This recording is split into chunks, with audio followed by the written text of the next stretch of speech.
నమస్కారం సార్. నమస్కారం. సార్, చాలామంది స్టూడెంట్స్ ఎగ్జామ్ క్లియర్ చేసిన తర్వాత కూడా డాక్యుమెంట్ ప్రాసెస్లో ఏదైతే ఉందో అక్కడ రిజెక్ట్ అయ్యి బ్యాక్ డ్రాప్ అయిన స్టూడెంట్స్ చాలామంది ఉన్నారు. అలాంటి వాళ్ళు ఎవరైనా కూడా డాక్యుమెంట్ ప్రాసెస్లో ఎక్కువగా చేసే మిస్టేక్స్ ఏంటి, దాన్ని ఏ విధంగా ఓవర్కమ్ చేయొచ్చు అంటారు? ఒక ఎగ్జామ్కి అప్లై చేసినప్పుడు ఇప్పుడు 99% ఎగ్జామ్స్ అన్నీ ఆన్లైన్ అప్లికేషన్ ఫిల్ చేయాలండి. ఆన్లైన్ అప్లికేషన్ ఫిల్ చేసేటప్పుడు అందులో మనం ఎంటర్ చేసే ప్రతి డీటెయిల్ చాలా కేర్ఫుల్గా చేయాలి. నేమ్ ఎంటర్ చేసినప్పుడు 10th క్లాస్ సర్టిఫికేట్లో ఎలా అయితే ఉందో అలానే మనం స్పెల్ మిస్టేక్ కూడా ఏమీ లేకుండా అందులో టైప్ చేయాలి. First point. Next very very very important, date of birth.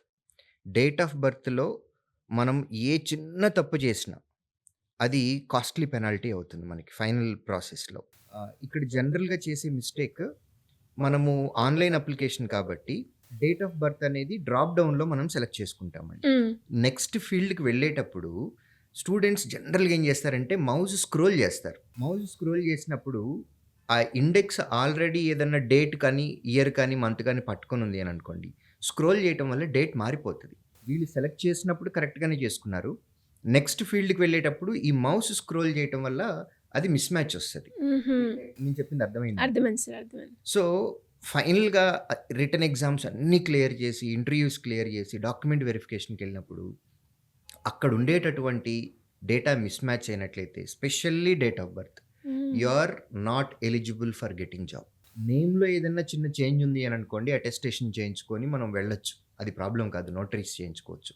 But date of birth is very important.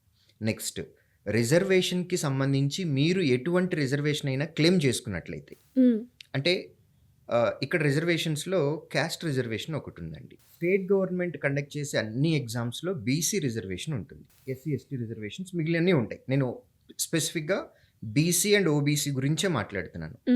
Central గవర్నమెంట్లో లేదా పబ్లిక్ సెక్టార్లో వచ్చేటటువంటి అన్ని నోటిఫికేషన్స్లో ఓబీసీ రిజర్వేషన్ ఉంటుంది. జనరల్గా అందరూ అనుకునేది ఏంటి అని అంటే, నాకు బీసీ రిజర్వేషన్ ఉంది అని అంటే ఓబీసీ ఉన్నట్లు కాదు. స్టేట్ గవర్నమెంట్ రికగ్నైజ్ చేసినటువంటి కొన్ని క్యాస్ట్లని బీసీ క్యాస్ట్ల కింద ఉన్నటువంటివి సెంట్రల్ గవర్నమెంట్ ఓబీసీ కింద రికగ్నైజ్ చేయలేదు, కొన్ని ఉన్నాయి. ఓకే. సో బీసీ సర్టిఫికేట్ వేరు, ఓబీసీ సర్టిఫికేట్ వేరు. మీరు స్టేట్ గవర్నమెంట్కి ఎగ్జామ్స్కి అప్లై చేస్తున్నారా, you should have BC certificate. మీరు సెంట్రల్ గవర్నమెంట్ కానీ లేదా పబ్లిక్ సెక్టర్కి కానీ నోటిఫికేషన్స్కి అప్లై చేస్తే మీకు ఓబీసీ సర్టిఫికేట్ ఉండాలి. ఓబీసీ సర్టిఫికేట్ ఉన్న అందరికీ కూడా అగైన్ ఎలిజిబిలిటీ ఉండదండి. దీనిలో creamy layer, non creamy layer అని ఉంటుంది. ఓబీసీ సర్టిఫికేట్ అనేది క్యాస్ట్ అండ్ ఇన్కమ్, ఈ రెండు కాంబినేషన్ మీద వచ్చేదండి. సో క్యాస్ట్ గురించి ఆల్రెడీ మాట్లాడుకున్నాం. ఎవరైనా సరే ఓబీసీ రిజర్వేషన్ క్లెయిమ్ చేసుకోవాలి అని అనుకుంటే ఫస్ట్ ఆఫ్ ఆల్ వాళ్ళు చేయాల్సింది ఏంటి అని అంటే, సెంట్రల్ గవర్నమెంట్ రికగ్నైజ్ చేసినటువంటి లిస్ట్ మనకుంది క్యాస్ట్లు, అందులో మన క్యాస్ట్ ఉందా లేదా అనేది ఫస్ట్ చెక్ చేయాలి. ఇమ్మీడియట్గా ఆంధ్రప్రదేశ్ అయినట్లయితే సచివాలయాలు, లేదా తెలంగాణ అయినట్లయితే కనుక మీ సేవాకి వెళ్ళి ఫస్ట్ ఓబీసీ సర్టిఫికేట్ తీసుకోవాలి. Then creamy layer, non creamy layer అని ఉంటుంది. పేరెంట్స్ ఇన్కమ్ ఎవరికైతే 8 lakhs అండ్ బిలో ఉంటుందో వారికి మాత్రమే ఓబీసీ రిజర్వేషన్ వస్తుంది. దానికన్నా ఎక్కువ ఉంటే సార్, దానికంటే 8 lakhs కంటే ఎక్కువ ఇన్కమ్ ఉన్నట్లయితే కనుక పేరెంట్స్కి ఓబీసీ రిజర్వేషన్కి ఎలిజిబిలిటీ కాదండి. అయితే ఇక్కడ చిన్న క్లాస్ కూడా ఉంది. ఏంటి సార్ అది? పేరెంట్స్ ఎవరైతే డైరెక్ట్గా గెస్టెడ్ ఆఫీసర్స్ అవుతారో, డైరెక్ట్ రిక్రూట్మెంట్ గ్రూప్ ఏ లేదా గ్రూప్ 1 పోస్ట్ ఎవరైతే డైరెక్ట్ రిక్రూట్మెంట్లో వెళ్తారో వారికి ఓబీసీ రిజర్వేషన్ ఎలిజిబిలిటీ ఉండదు. So it is very important to check their caste in the central government recognised list. తర్వాత మనం నాన్ క్రీమీ లేయర్లో ఉండాలి, ఓబీసీ రిజర్వేషన్కి మనం ఎలిజిబిలిటీ ఉంటుంది. ఇంకొక పాయింట్, ఓబీసీ రిజర్వేషన్ అనేది వ్యాలిడిటీ 1 year ఉంటుందండి. ఎవ్రీ ఫైనాన్షియల్ ఇయర్కి ఉంటుంది, అంటే April 1 నుంచి March 31 వరకు. ఇప్పుడు 2026లో మేలో నోటిఫికేషన్ వచ్చింది అని అనుకున్నాం. సో 2026 April 1 నుంచి మనకి సర్టిఫికేట్ తీసేసుకోవచ్చు. అది నెక్స్ట్ ఇయర్ March 31 వరకు ఉంటుంది, 2027 వరకు. నోటిఫికేషన్ ఏ రోజైతే వచ్చిందో ఆ రోజుకి మన దగ్గర ఓబీసీ సర్టిఫికేట్ ఉండాలి. మెజారిటీ ఆఫ్ ది స్టూడెంట్స్ చేసే మిస్టేక్.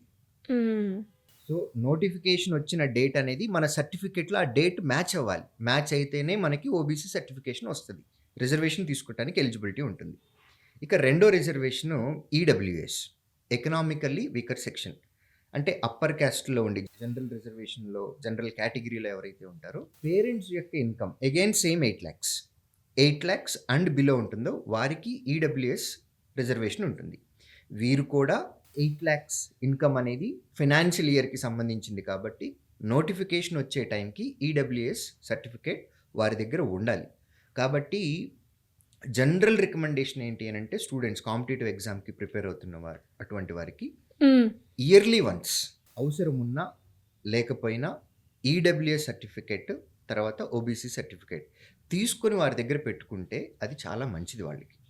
ఎందుకంటే నోటిఫికేషన్ వచ్చిన డేట్ ఉందా లేదా అనేది ప్రతిసారి చెక్ చేసుకోలేదు. అవును సార్. కాబట్టి ఒక మంత్ పెట్టుకొని ఇప్పుడు ఆల్రెడీ మనం జనవరి ఎండింగ్లో ఉన్నాము, ఏప్రిల్ రాగానే మనం ఇమీడియట్గా ఒక సర్టిఫికేట్ తీసేసుకోవాలి ఈడబ్ల్యూఎస్ ఓబీసీ. ఇలా తీసుకున్నట్లయితే కనుక ప్రాబ్లం ఉండదు. లాస్ట్లో సర్టిఫికేట్ వెరిఫికేషన్ అప్పుడు ప్రాబ్లం ఉండదు. నోటిఫికేషన్కి మనం అప్లై చేసినప్పుడు ఆన్లైన్ అప్లికేషన్లో మనం ఏదైతే సబ్మిట్ చేస్తున్నామో రిజర్వేషన్కి సంబంధించి మనం అది ఫిజికలీ ఛాలెంజ్డ్ అవ్వచ్చు, క్యాస్ట్ రిజర్వేషన్ అవ్వచ్చు, లేదా ఇంకొకటైనా అవ్వచ్చు, దానికి సంబంధించినటువంటి డాక్యుమెంట్ అనేది మన దగ్గర ఉండాలి. ఎస్సీ లేదా ఎస్టీ కేటగిరీ అని అనుకోండి, వారికి అసలు ఇయర్ తోటి సంబంధం లేదు. వన్స్ మన దగ్గర ఒక సర్టిఫికేట్ ఉంది అంటే అది ఎప్పుడైనా మనం వాడేసుకోవచ్చు, దాంతో ప్రాబ్లమే ఉండదు. వాళ్ళు రెన్యువల్ చేసుకోవాల్సిన అవసరమే లేదండి. అది స్టేట్ గవర్నమెంట్ ఎగ్జామ్స్కి అయినా సెంట్రల్ గవర్నమెంట్ అయినా లేదా పబ్లిక్ సెక్టర్ అయినా అన్నిటికీ ఒకేసారి ఉపయోగపడుతుంది, ఒకటే ఉపయోగపడుతుంది. Great sir.